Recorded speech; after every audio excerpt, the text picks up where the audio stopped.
नमस्कार सभी को। आज हम स्टार्ट कर रहे हैं न्यू वीडियो सीरीज जो कि बेस्ड ऑन है हाइड्रोलॉजी पर। तो हाइड्रोलॉजी ये सिविल डिपार्टमेंट में एक सब्जेक्ट है, जैसे कि हम सब जानते हैं। तो हाइड्रोलॉजी जो कि एक पूरी स्टडी है, जो सीरीज हम स्टार्ट कर रहे हैं वो है एसपीपी, मतलब सावित्रीबाई फुले पुणे यूनिवर्सिटी के अंडर कोर्स आता है, जिसका अभी तो फिलहाल में जो कि डिवाइड किया है इन सेम और एंड सेम में। इन सेम में दो पैटर्न में डिवाइड किया है, तो इन सेम में 30 मार्क का वेटेज रहता है और एंड सेम में 70 मार्क का। तो दो पार्ट में जब से उन्होंने सीरीज स्टार्ट किया है, तो मतलब जो सिलेबस में जो टॉपिक कवर किए जाते हैं वो भी उनके वेटेज उसी हिसाब से, मतलब जो स्टार्टिंग के जो यूनिट्स होते हैं वो 30 मार्क के कंसिडर में आते हैं। तो उसमें जो छोटे टॉपिक्स हो या फिर बड़े टॉपिक्स हो वो सारे कवर किए जाते हैं। तो यूनिट डिफर करता है इन सेम में और एंड सेम में अलग। तो हम स्टार्ट कर रहे हैं जो कि हमारा वीडियो सीरीज है हाइड्रोलॉजी पर। तो फर्स्ट ही आता है कि हाइड्रोलॉजी क्या होती है। तो हमने स्टार्ट ही किया कि इंट्रोडक्शन पार्ट 3 ऑफ हाइड्रोलॉजी। तो कुछ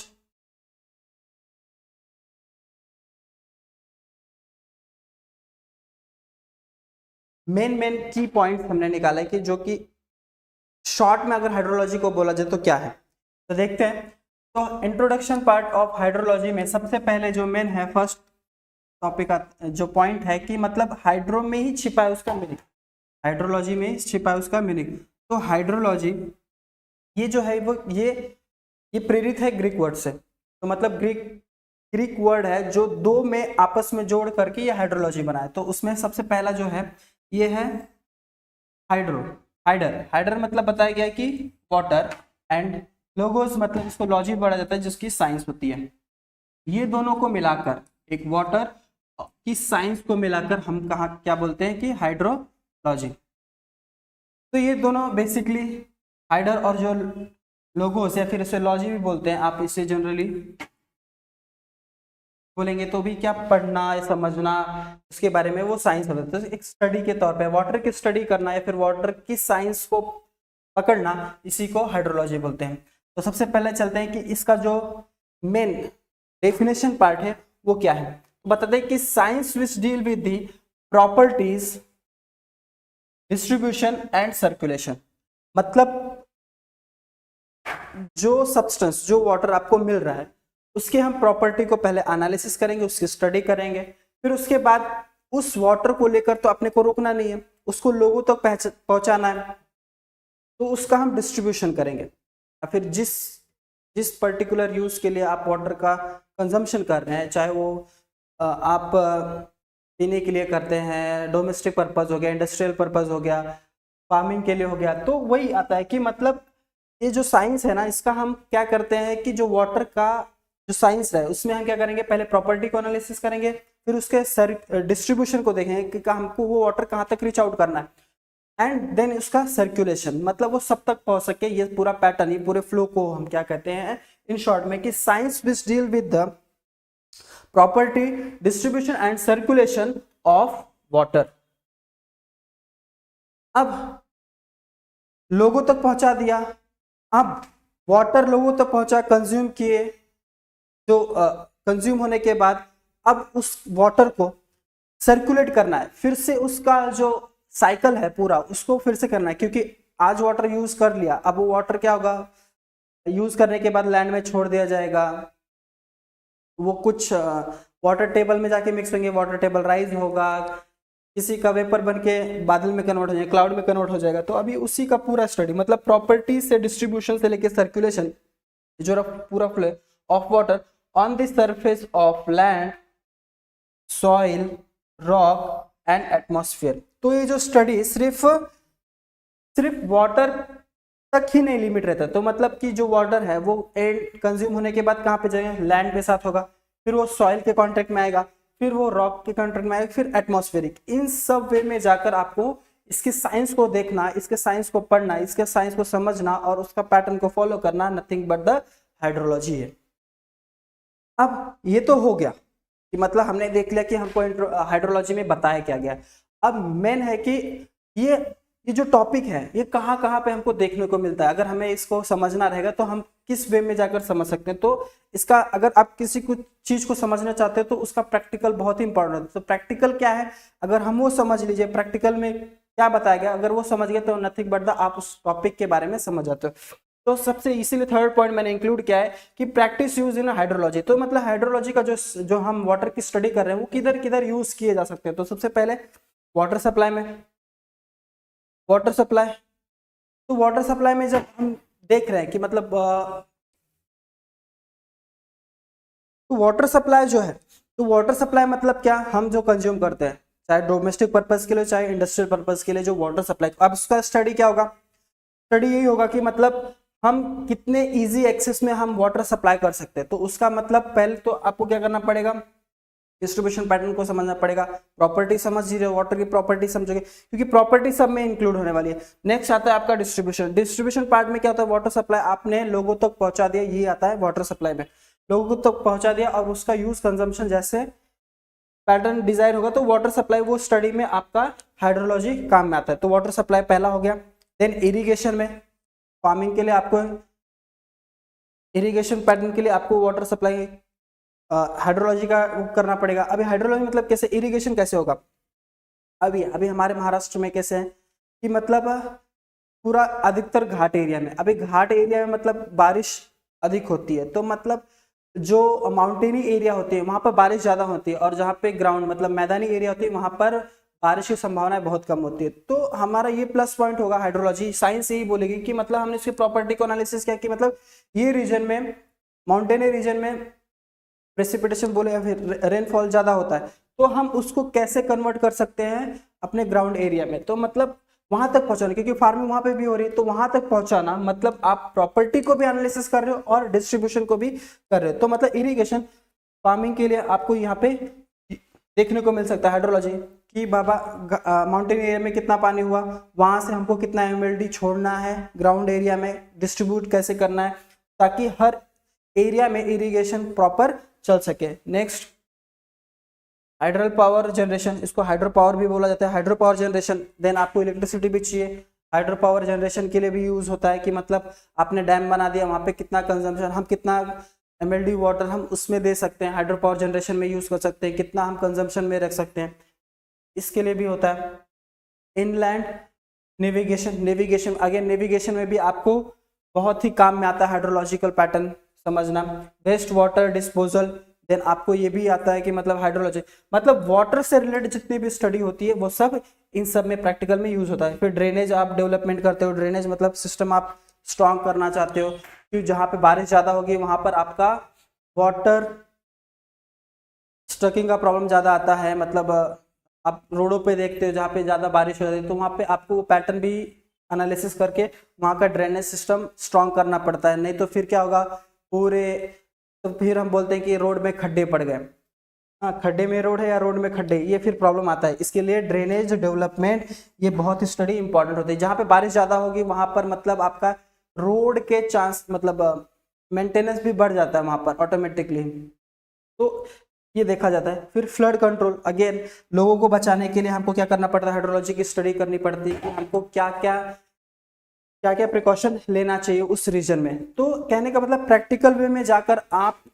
ये सारे एरियाज में आप जाकर इस साइंस को स्टडी करते हो तो नथिंग बट द हाइड्रोलॉजी ही बहुत ही इंपॉर्टेंट है। तो हाइड्रोलॉजी में बेसिकली आपको क्या क्या करना पड़ता है, पहले सबसे पहले वाटर की जो सर्कुलेशन है, सर्कुलेशन इन द सेंस आपका वाटर ग्राउंड वाटर में जाता है, फिर ग्राउंड वाटर से क्या होता है वो धीरे धीरे अपना सीपेज बनाते हुए अपना पाथ बनाते हुए धीरे धीरे वो कहाँ होती है, पहले लेक में इन्वॉल्व होती है, लेक से वो धीरे धीरे रिवर्स में जाते हैं, धीरे धीरे मतलब ऐसे कैनल आके रिवर में आते हैं, वो फिर देन आपका वहां से अभी सनराइज हुआ तो वहां पर आपका वेपर होगा, वेपर से कन्वर्ट होता है क्लाउड में, क्लाउड क्या होता है माउंटेनी एरिया या फिर जब वो ठंडे इलाके मौसम में आते हैं तो क्या होता है प्रेसिपिटेट होता है, तो वो फिर से अगेन होता है। तो ये जो पूरा पाथ है सर्कुलेशन वो आगे देखने वाले वो जो फ्लो चार्ट, वो जो ये पूरा सर्कुलेशन है इसी को समझना हाइड्रोलॉजी होता है।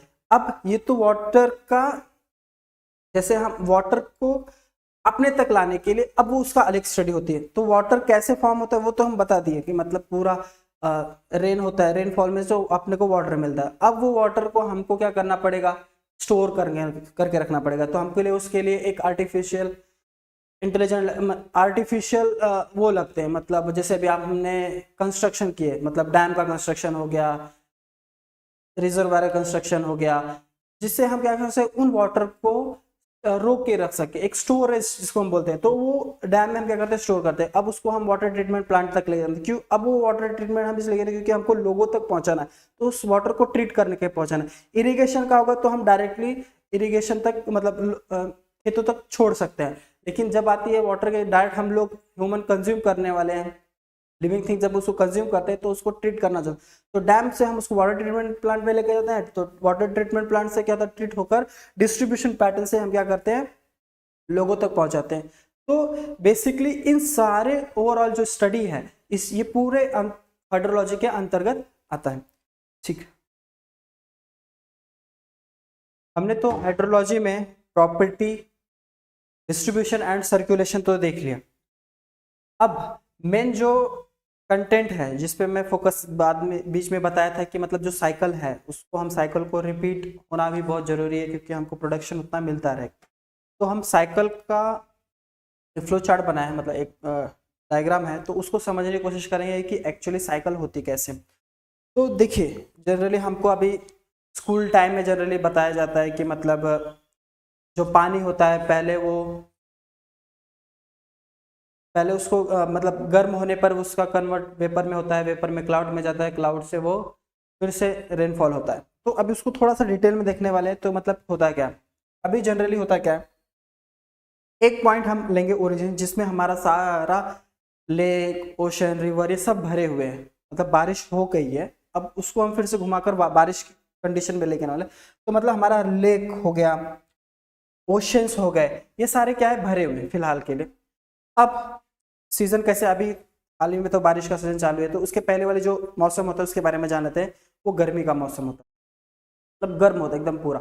तो गर्मी में क्या होता है, सबसे पहले आपका क्या होता है, सोलर रेडिएशन में होता है। Solar radiation in the sense आपका हीट जिसको बोलते हैं, टेम्परेचर काफी हाई होता है, एटमॉस्फेयर में टेम्परेचर काफी हाई होता है, जिससे क्या होगा, ये जो ओशंस में जो वाटर बॉडीज होते हैं वो सब, वो भी तो हीट होते हैं। अब वो हीट होकर किस में होते हैं, वेपर में कन्वर्ट होते हैं। ओशंस के वाटर हीट होने के बाद वेपर में कन्वर्ट होते हैं। तो मतलब देखिए, ये जो है इसको हम वेपर्स बोल सकते हैं। तो वेपर मतलब फ्रॉम ओशंस, ये क्या हो रहा है, वेपर क्लाउड फॉर्म ले रहा है। तो मतलब वाटर डायरेक्टली हीट होने के बाद वेपर्स कन्वर्ट होकर वो किस में हो रहा है, क्लाउड। अब क्लाउड फॉर्मेशन कैसे होता है, ये देखिए, मॉइस्चर सेचुरेटेड जो बोल रहे हैं हम बात, तो मतलब ये जो मॉइस्चर सेचुरेटेड है कैसे, ये जब क्लाउड में जो हिट होने पर क्या होता है, वेपर में कन्वर्ट होता है। वेपर क्या होता है, नथिंग बट द आपका मॉइस्चर कंटेंट ही होता है, जो कि लाइटर होता है, बहुत ही लाइटर रहता है। तो जिससे क्या हो सकता है, वो एयर में फ्लो हो सकते हैं। तो वेपर क्या होता है, धीरे धीरे वो क्या होते हैं, इतने लाइटर होते हैं कि वो जो सराउंडिंग प्रेशर होता है उससे वो बाहर लोअर प्रेशर की तरफ मूव करना सोचते हैं। तो मतलब जैसे जैसे ऊपर जाते हो आपका प्रेशर क्या होता है, लो होते जाता है। तो मतलब वो क्या होता है, ऊपर की तरफ अपवर्ड डायरेक्शन में मूव करने लगते हैं, ध्यान रखिएगा। मतलब ड्यू टू द प्रेशर, और उनका मॉइस्चर होते हैं बहुत ही लाइटर होते हैं, तो क्या होता है, धीरे धीरे ऊपर होते हैं। तो क्लाउड फॉर्मेशन कैसे रहते हैं, जैसे अभी लाइटर मॉइस्चर है, अब वो क्या हो रहा है, सब अपवर्ड डायरेक्शन हो रहे हैं। तो मतलब क्या होता है, जो अट्रैक्शन बिटवीन द जो मॉलिक्यूल्स होते हैं उस समय पर वो क्या कहते हैं, आपस में क्या होते हैं, जुड़ते जाते हैं, तो अट्रैक्शन बढ़ते जाता है। तो जो लाइटर होते हैं, जो मैंने बताया कि मतलब यहां से जब आपके निकलने लगेंगे, वो मॉइस्चर कंटेंट में ही रहते हैं, ध्यान रखिएगा। वो मॉइस्चर है बहुत लाइटर में, ये आपस में जब ऊपर की तरफ जाते हैं वो आपस में अट्रैक्ट करने लगते हैं। तो ऊपर में जैसे जैसे जब लाइटर मॉइस्चर की जब संख्याएं बढ़ जाती हैं तो किस में कन्वर्ट हो जाते हैं, क्लाउड फॉर्मेशन हो जाता है, मतलब क्लाउड की तरफ क्लाउड बन जाते हैं, क्लाउड फॉर्मेशन हो जाता है। अब ये क्लाउड फॉर्मेशन हो गया। अब ओशंस के ऊपर होने की वजह से, ओशंस के ऊपर, अब ध्यान रखिएगा, जहां पे मैदानी इलाका है, मतलब ग्राउंड है, जहां पे लैंड ग्राउंड में है और ओशंस में है, इन दोनों में फर्क क्या होता है, यहाँ पे सराउंडिंग जो एटमॉस्फेरिक होता है वो थोड़ा ठंडा होता है एज कंपेयर टू ग्राउंड। तो मतलब जब क्लाउड फॉर्मेशन होने लगता है तो देखा जाता है कि वो इसके इफेक्ट मतलब ओशंस का वाटर का इफेक्ट जो कोल्डनेस का रहता है वो देखने को मिलता है। तो कुछ परसेंट में कुछ अमाउंट में प्रेसिपिटेशन वही जगह पे हो जाता है। तभी तो बोला जाता है कि मतलब समुद्री इलाका में ज्यादा पानी देखने को मिलता है, बारिश देखने को मिलता है इस सिचुएशन के हिसाब से। मतलब आपका लाइटर मॉइस्चर अट्रैक्ट होते हैं, क्लाउड फॉर्मेशन होता है due to the coldness of the oceans. This cloud formation converted to again precipitation, जिसमें वो प्रेसिपिटेशन होने के बाद फिर से वो ओशन में ही मिल जाते हैं। तो उसके बाद एक और है, तो मतलब आपका जो ओशंस में जो बना लाइट मॉइस्चर्स अब और कहां कहां जगह से हो सकते हैं, ओशंस में से भी होंगे, फिर ग्राउंड पे भी होगा, ग्राउंड के नीचे से भी होगा। अब वो देखिए सबसे पहले लेक से भी जाएगा, ओशन से भी जा रहा है, फ्रॉम लेक फ्रॉम ओशंस हो गया। अब कुछ ग्राउंड पे भी होंगे, ग्राउंड से भी जो रेडिएशन बढ़ता है तो ग्राउंड से भी क्या होते हैं मॉइस्चर निकलते हैं, लाइट मॉइस्चर, वो भी अपवर्ड डायरेक्शन में चले जाएंगे। जो नहीं जा पाते वो क्या होता है ग्राउंड के नीचे जाते हैं, उसको इनफिल्ट्रेशन बोलते हैं। इनफिल्ट्रेशन जो नीचे ग्राउंड से ही अपना पाथ ढूंढते ढूंढते कहीं लेक में या फिर कहीं ओशन जो डाउनस्ट्रीम होगा उसकी तरफ वो मूव करते हैं, उसी को इंटर्न फ्लो बोला जाता है। इंटर्न फ्लो होके अगेन ओशंस में आएंगे। तो कहने का मतलब जो ग्राउंड पे रुका रहता है एक तो वो नीचे जाएगा या फिर वो फ्लो करके ओशंस में आएगा, जहां पे डाउनस्ट्रीम जहां पे आपका एकोमोडेशन ऑफ वाटर हो सके। तो वहां पे आने के बाद एक तो यहां से भी फ्रॉम ओशन से भी आपके लाइटर मॉइस्चर मूव हो रहे हैं और लेक से भी हो रहे हैं, ऑन ग्राउंड से भी हो रहा है। अब नेक्स्ट एक नया वर्ड है जिसका बोलते हैं ट्रांसपिरेशन। तो ट्रांसपिरेशन कैसे होता है, बारिश पेड़ों पे हुई, ध्यान रखिए बारिश पेड़ों पे हुई और जो इंटरफ्लो होता है, इंटरफ्लो से वाटर क्या करता है, वाटर क्या होता है ट्री क्या करते हैं उस वाटर को क्या करते हैं एब्जॉर्ब करते हैं। मतलब वो अपना खुद का ग्रोथ करने के लिए इंटरफ्लो से वाटर क्या करते हैं कंज्यूम करते हैं। तो इनके जो पत्ते हरे भरे रहते हैं उसमें से जो वाटर वेपर में कन्वर्ट होकर लाइट मॉइस्चर में कन्वर्ट होकर अपवर्ड डायरेक्शन में जाकर क्लाउड फॉर्मेशन होता है, उसको क्या कहते हैं ट्रांसपिरेशन। फिर से रिपीट कर रहा हूं कि जो इंटरफ्लो होता है, इंटरफ्लो से ट्रीज क्या करते हैं खुद के ग्रोथ के लिए वाटर को कंज्यूम करते हैं। जो इनके अंदर भरा हुआ चाहे उसके लीव्स स्टेम्स जिसमें से भी वाटर जो होते हैं उन पर उनमें से जो वाटर वेपर में कन्वर्ट होते हैं, चाहे आप ड्यू टू रेडिएशन बोल लीजिए या फिर इनफिल्ट्रेशन प्रोसेस बोल लीजिए, सॉरी ट्रांसपिरेशन प्रोसेस बोल लीजिए, उसमें क्या होता है कि जो वाटर रहते हैं वो क्या करते हैं कन्वर्ट होते हैं वेपर्स में। तो वेपर्स में होके अगेन वो क्लाउड फॉर्मेशन होता है। तो क्लाउड फॉर्मेशन कहाँ कहाँ से हो रहा है, लेक से तो हो रहा है, जो आपकी आसपास में छोटी लेक होते हैं या फिर जिसका मतलब अधिकतर रिवर हो गया, गांव में देख लीजिए, शहर में तो लेक ही देखने को मिलता है। तो कहने का मतलब लेक से तो जा रहे हैं, ग्राउंड से भी जा रहे हैं, इनफिल्ट्रेशन होकर वो मूव कर रहे हैं, जो हमारे आसपास के जो ट्रीज हो रहे हैं वो इंटर्न फ्लो से क्या कर रहे हैं ट्रांसपिरेशन से भी डाल रहे हैं। और अगर उनको ये सारे ऑब्स्टिकल ना मिलते हुए इनफिल्ट्रेशन वो सीधा ओशंस में भी आ रहे हैं तो ओशन से भी वो जा रहे हैं। तो कहने का मतलब पाथ कितने हैं, छोटे मोटे लेक, ग्राउंड, अगेन आपका ट्रांसपिरेशन, अगेन ओशंस हैं। अब ये तो इन सब से वो जाकर क्लाउड फॉर्मेशन हो गए। अब इन क्लाउड को क्या चाहिए, कोल्डनेस चाहिए, क्योंकि अब वो धीरे धीरे लाइट मॉइस्चर क्या हो रहे हैं अब वो हेवियर हो रहे हैं, क्योंकि अट्रैक्शन बिटवीन द पार्टिकल जो बोलते हैं एक दूसरे के अट्रैक्शन होने के बाद अब वो लाइटर से अब वो हेवियर हो रहे हैं, वो अब मूव कर रहे हैं। मूव करते करते वो कहां पे जा रहे हैं, ठंडे इलाका में, गर्म इलाका, ठंडे इलाके में जो तो वहीं पे प्रेसिपिटेशन बता दिया कि मतलब वो वहीं पर नीचे गिर जाएंगे। जहाँ पे ग्राउंड में क्या मिलता है अधिकतर उनको, गर्म गर्म सीजन रहता है पूरी तरह से, मतलब गर्मी वहां पर अधिकतर देखने को मिलता है। फिर वो धीरे धीरे वहां पे वो क्या होते हैं प्रेसिपिटेट नहीं होते, वो धीरे धीरे मूव करेंगे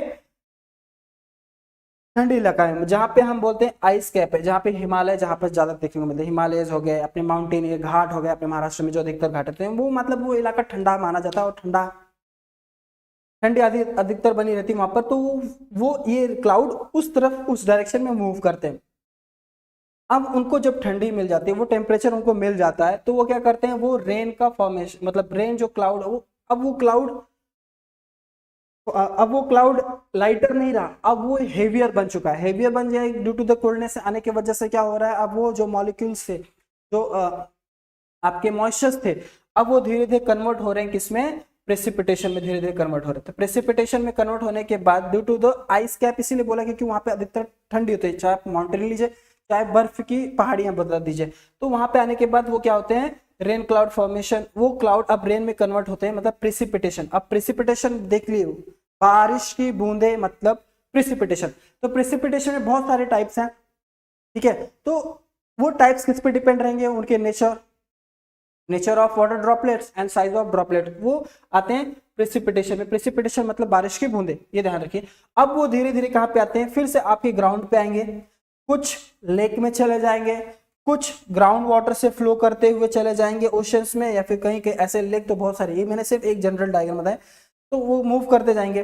अब जो मूव करके चले गए, जिनको वो लेक मिल गया, कैनल्स मिल गए, उसमें चले जाएंगे, और जो नहीं जा सकते हैं, जो अपने इनफिल्ट्रेट होकर ग्राउंड में चले जाएंगे, वो डायरेक्टली अपना पाथ बनाते हुए अगेन ओशंस लेक में कन्वर्ट हो जाएंगे। कुछ जो इंटरफ्लो बता रहे हैं, इंटरफ्लो मतलब अंदर से बहने वाली जो धाराएं होती हैं, वो क्या होते हैं, आने वाले जो हमारे पेड़ होते हैं वो क्या करते हैं, जो इंटर्न फ्लो, जो इनफिल्ट्रेशन इंटर्न फ्लो होता है, जो ग्राउंड के नीचे से जो वाटर फ्लो हो रहा है, वो क्या करते हैं, ट्रीज वगैरह क्या करते हैं, एब्जॉर्ब करते हैं, और एब्जॉर्ब करने के बाद ट्रांसपिरेशन जो प्रोसेस है वो फॉलो होने लगता है, और अगेन वो क्लाउड फॉर्मेशन होता है। तो ये जो पूरी गतिविधियां है, जो पूरा जो साइकिल बन रहा है, मतलब ओशन से निकल करके क्लाउड फॉर्मेशन होकर, क्लाउड फॉर्मेशन से रेड क्लाउड फॉर्मेशन होने के बाद, और देन प्रेसिपिटेशन होकर, फिर से वो अपने पाथ डिस्क्राइब करते हुए लेक से ग्राउंड वाटर इंटरफ्लो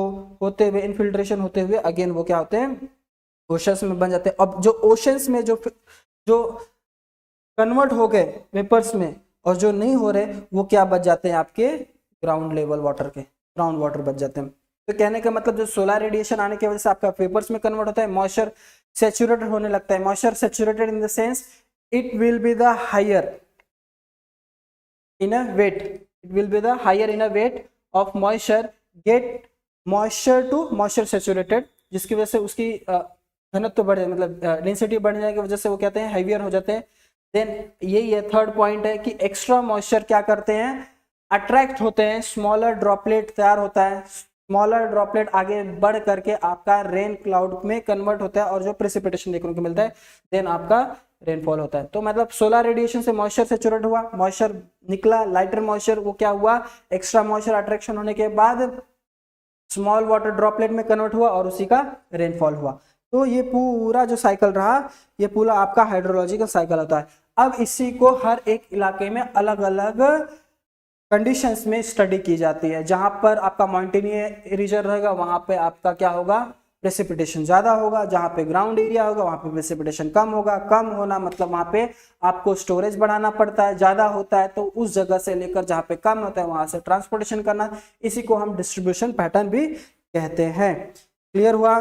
तो मतलब कहने का मतलब प्रेसिपिटेशन जो मैंने बात बताया, प्रेसिपिटेशन ये थोड़ा नया वर्ड है आपके लिए। ड्रॉपलेट होता है, उसमें बहुत सारे टाइप है।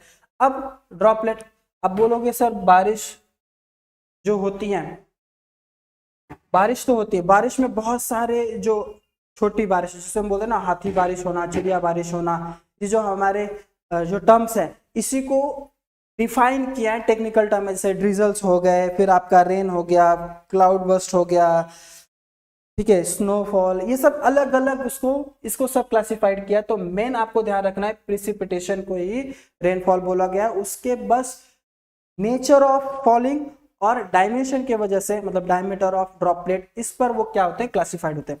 ओके, इतना क्लियर है? डन। अभी रेन वाटर जो है, रेन क्लाउड किस में कन्वर्ट होता है, वाटर ड्रॉपलेट में, मतलब प्रेसिपिटेशन में। तो अभी हम जो देखने जा रहे हैं टॉपिक, वो है टाइप्स ऑफ प्रेसिपिटेशन, मतलब कितने टाइप्स ऑफ प्रेसिपिटेशन में। जैसे मैंने बताया था कि मतलब उसके स्टेट और डायमेंशन पर डिपेंड रहता है उसके टाइप्स ऑफ प्रेसिपिटेशन में। तो टाइप जनरली उसके जो टाइप्स हैं वो 10 हैं।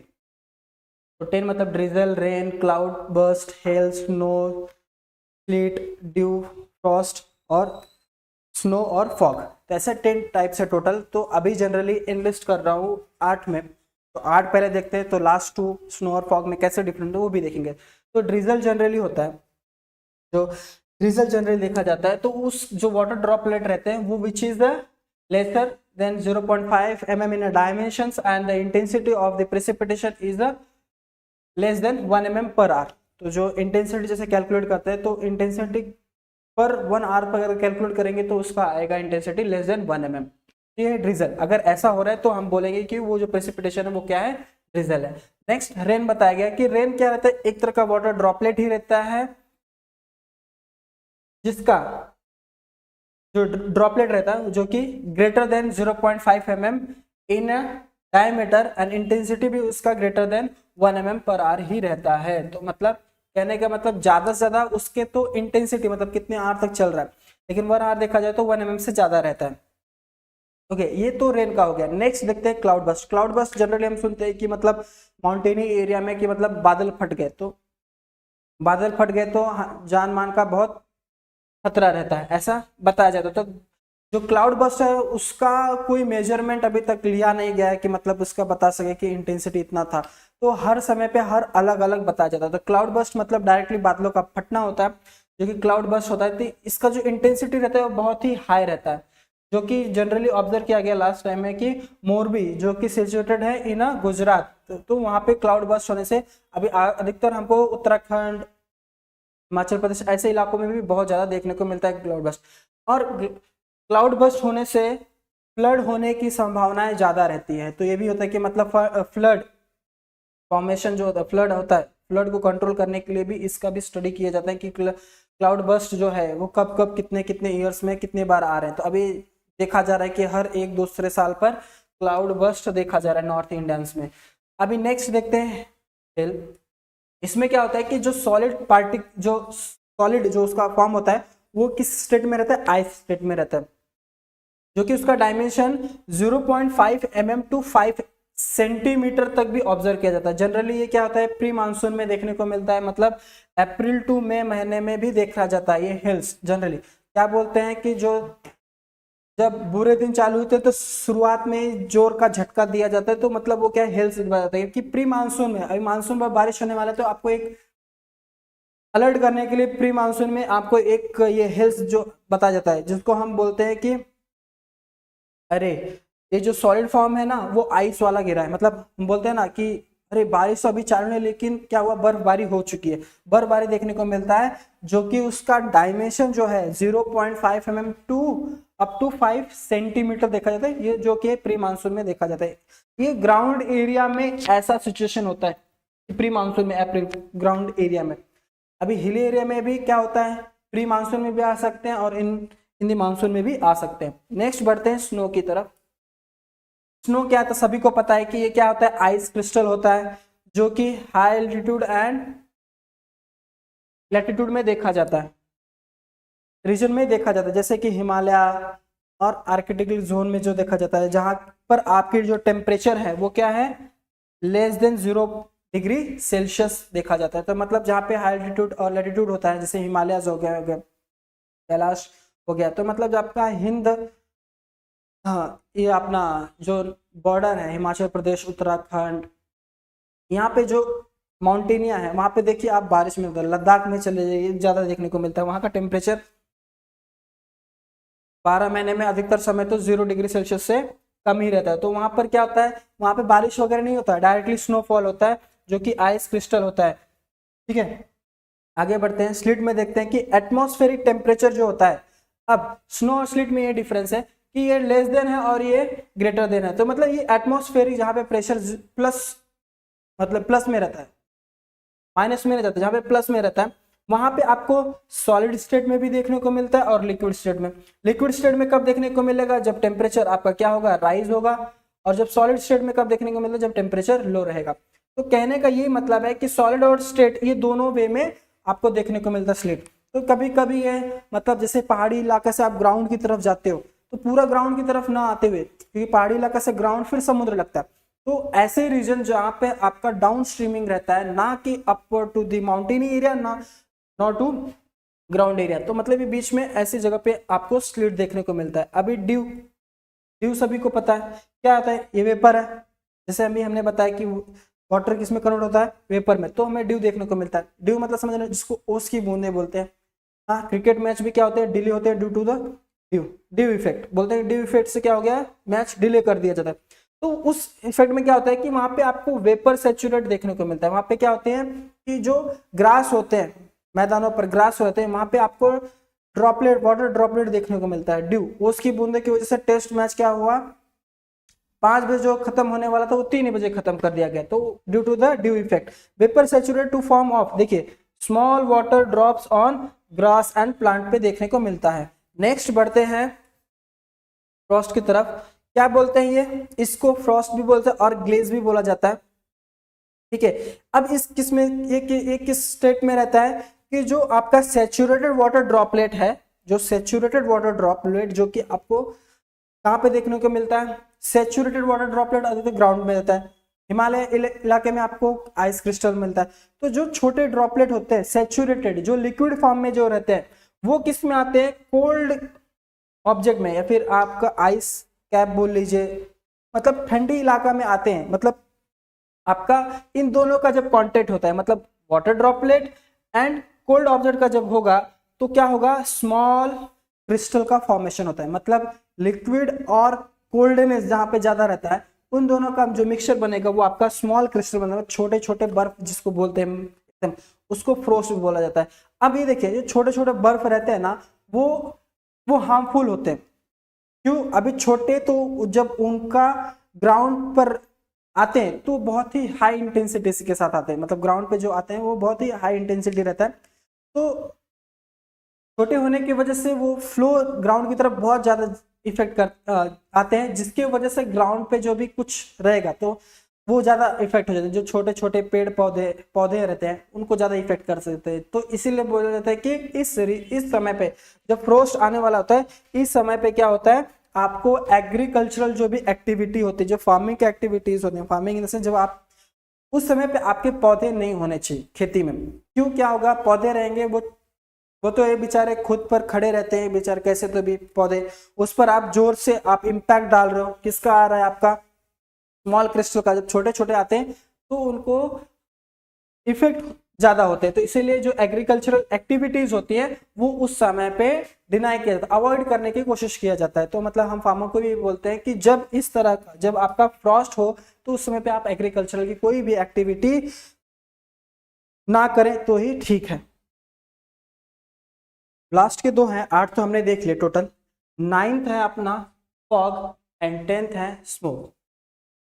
अभी इन दोनों आपस में कैसे डिफरेंट है वो देखने वाले। फॉग जो होता है ना, small water drop plus dust particles, मतलब स्मॉल वाटर ड्रॉपलेट जब कांटेक्ट आते हैं डस्ट के साथ, वो उस कंडीशन में फॉग का फॉर्मेशन होता है। तो अधिकतर जनरली कहां देखने को मिलता है, नॉर्थर्न रीजन, नॉर्थर्न रीजन बोल लो, या फिर ऐसे एरिया जहां पे आपके रिवर के सराउंडिंग एरिया, लेक के सराउंडिंग एरिया, तो मतलब नियर वाटर बॉडीज, ये आपको देखने में near water body, near water bodies ये देखने को मिलता है। कहने का मतलब है फॉग ये जो है, जब आपका प्रेसिपिटेशन होता है in terms of small water droplets, जब वो कांटेक्ट आते हैं डस्ट पार्टिकल्स। डस्ट पार्टिकल भी कैसे होता है, वाटर बॉडीज एक एग्जांपल है कि ये जब इनके नजदीक होते हैं, इनके एरिया सराउंडिंग एरिया में क्या होता है कि जो वाटर्स रहते हैं, वाटर रहते हैं, उनके जो सराउंडिंग एरिया रहते हैं वो क्या होते हैं, डस्ट से भरे हुए थे। डस्ट से भरने का मतलब नदी का किनारा ले लो या फिर उनसे कुछ आगे उत्तर, वो क्या होते हैं, वहां पे जो स्मॉल पार्टिकल्स ऑफ डस्ट रहते हैं ना, they are travels in the air. तो मतलब जब वो ट्रैवलिंग करते हैं डस्ट एयर में, तब वो जब कॉन्टेक्ट आते हैं आपके स्मॉल वाटर ड्रॉप के साथ, तब फॉग का फॉर्मेशन होता है। अब अधिकतर नॉर्थ रीजन, इसलिए मैंने बोला कि आप नॉर्थ रीजन में चले जाओ तो वहां पे जो अभी अपने एक्सप्रेस वे बने, वहां पे काफी एक्सीडेंट होने के चांसेस देखने को मिल रहा है ड्यू टू द फॉग। बोलते हैं न्यूज समाचार, न्यूज में हेडलाइन आता है कि फॉग के करंट, फॉग की वजह से, ड्यू टू द फॉग 10 गाड़ियां आपस में टकरा गए। तो कहने का मतलब होता है कि फॉग जो हुआ वो किसकी वजह से हुआ। अब ये जो है, जो स्मॉल वाटर ड्रॉप्स हैं, due to the dew effect से भी आ सकते हैं, ठंडी के मौसम में भी देखने को मिलता है और बारिश के सीजन में भी देखने को मिलता है। ठंडी की ड्यू इफेक्ट कब आता है, जबकि आपके बोले कि स्मॉल वाटर, तो स्मॉल वाटर ड्रॉप्स आ गए तो मतलब ठंडी के मौसम और बारिश के मौसम में तो आने वाले हैं स्मॉल ड्रॉपलेट। अब उसके साथ में डस्ट पार्टिकल जो कि हमेशा वहां पे देखने को मिलता है, नॉर्थ रीजन में अधिकतर आपको देखने को मिलता है, क्योंकि वहां पे हवा का दबाव भी अच्छा रहता है, जिसकी वजह से वहां पे जो स्मॉल पार्टिकल्स डस्ट है वो एयर में ट्रैवल ही करते हैं, अधिकतर देखने को मिलता है। अब फॉग कब देखने को मिलता है, कब होगा, स्मॉल वाटर ड्रॉपलेट कब होगा, रेनी सीजन में तो रहेगा, चलो ठीक है। अब रेनी सीजन में क्या होगा, स्मॉल वाटर जो सैचुरेटेड वाटर है वो रेनी सीजन में हायर हो जाते हैं, लेकिन ठंडी के समय में नहीं होता। ठंडी के समय में ये सैचुरेटेड वाटर लाइट ही रहते हैं। अब अगर हायर होते तो क्या होते हैं, प्रेसिपिटेशन अलग, आपका ड्रीजल हो या फिर रेन के फॉर्म में आके वो नीचे आ जाते हैं। लेकिन ठंडी के समय में मतलब विंटर सीजन में क्या होते हैं, मॉर्निंग के टाइम पे वो सैचुरेटेड ही रहते हैं, मॉर्निंग के केस में वो सैचुरेटेड ही रहते हैं। तो जब सैचुरेटेड होते हैं तो डस्ट पार्टिकल जब उनके साथ मिक्स होते हैं तो अधिकतर जो फॉग बनता है वो मॉर्निंग सीजन में ही देखने को मिलता है। क्यों, क्योंकि प्रेशर वहां पर मॉर्निंग के टाइम पे जो बना रहता है वो थोड़ा एज कंपेयर टू जो बाद में टेम्परेचर बनता है वो माइनस में रहता है, मतलब लो रहता है, जिसकी वजह से जो डस्ट होते हैं वो एयर में ट्रेवल कर पाते हैं।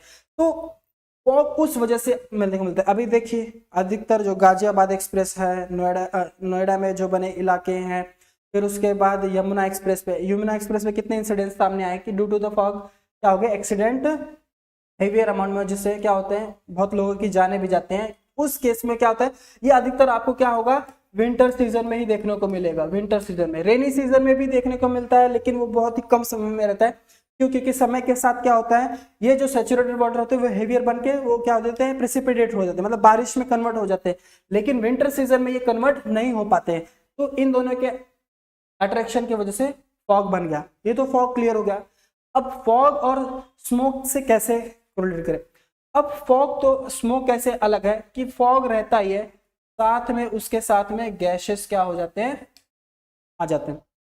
अभी स्मोक क्या बोलते हैं, फॉग ठीक है, फॉग को आप सहन करते हैं, स्मोक के समय पे आपको मास्क लगाना पड़ता है। बोलते हैं कि जहाँ पे स्मोक है वहां पे हम मास्क लगे चलते हैं। क्यों, क्योंकि यहाँ पे जो डेंजरस गैसेस होते हैं ये इंडस्ट्रियल एरिया में ज्यादा देखने को मिलता है। स्मोक आपको इंडस्ट्रियल एरिया में ज्यादा देखने को मिलेगा, जहाँ पे अर्बन ये क्या आता है, अर्बन एरिया में ज्यादा, अर्बन एरियाज में क्या रहते हैं ज्यादा देखने को मिलते हैं। तो अर्बन एरियाज में ज्यादा इसलिए देखने को मिलते हैं क्योंकि वहां पे आपको हजार्डस जो भी हार्मफुल गैसेस हैं वो मिक्स हो जाते हैं फॉग के साथ, जिसकी वजह से स्मोक फॉर्म होता है। अब फॉर्म कैसे बना, due to the saturated water droplet plus dust के कांटेक्ट में आने के बाद, डस्ट पार्टिकल्स के कांटेक्ट में आने के बाद फॉग बना, और फॉग के कांटेक्ट में आने के बाद गैसेस बना, वो क्या हो गया, स्मोक हो गया। स्मोक आपको जनरली इंडस्ट्रियल एरिया में देखने को मिलता है। तो ये रहे 10 टाइप्स ऑफ प्रेसिपिटेशन। तो इतना क्लियर है, यहां तक आपका इंट्रोडक्शन पार्ट 3 हो गया। हाइड्रोलॉजी, हाइड्रोलॉजी में क्या है, आपको वाटर का स्टडी करना है, एनालिसिस करना, नथिंग बट द प्रॉपर्टीज को एनालिसिस करना, देन उसका डिस्ट्रीब्यूशन मतलब हम जो उसको डिस्ट्रीब्यूट करते हैं आया, चाहे आपका हाइड्रो पावर प्लांट हो। अब डिस्ट्रीब्यूशन कहाँ तक है, कहाँ स्टडी किया जाता है, हमने उसको प्रैक्टिकल पॉइंट ऑफ व्यू में जाके देखा। इरिगेशन हो, वाटर ड्रेनेज सिस्टम में बताया गया है, नेविगेशन सिस्टम में बताया गया है, आपका हाइड्रो पावर प्लांट में बताया गया। तो मतलब ये एरियाज में जाकर उसका हमने स्टडी करना होता है हाइड्रोलॉजी को, अगर हमको जानना तो वहां पे लगता है। फिर हम हाइड्रोलॉजी में वाटर का देखें, वाटर का वेपर में कन्वर्ट हुआ, वेपर में क्लाउड हुआ। फिर एक हमको नया टर्म मिला जो कि प्रेसिपिटेशन होता है। ट्रांसपिरेशन भी एक नया टॉपिक है, वो भी देखेंगे। उसको मैंने बताया कि मतलब लीव जहाँ पे मॉइस्चर कंटेंट होता है उसका वेपर में कन्वर्ट होता है। अब जो हमने प्रेसिपिटेशन में देखा उसमें 10 टाइप्स है, हमने बताया कि वो स्टेट और डायमेंशन की वजह से और नेचर ऑफ जो एटमॉस्फेरिक होता है, मतलब इन सब पर वो बेस्ड रहता है। 10 टाइप्स वो हमने अलग अलग डिस्क्राइब कर दिया। इतना आपका इंट्रोडक्शन पार्ट रहा, यहाँ पे हम स्टॉप करते हैं। Thank you so much.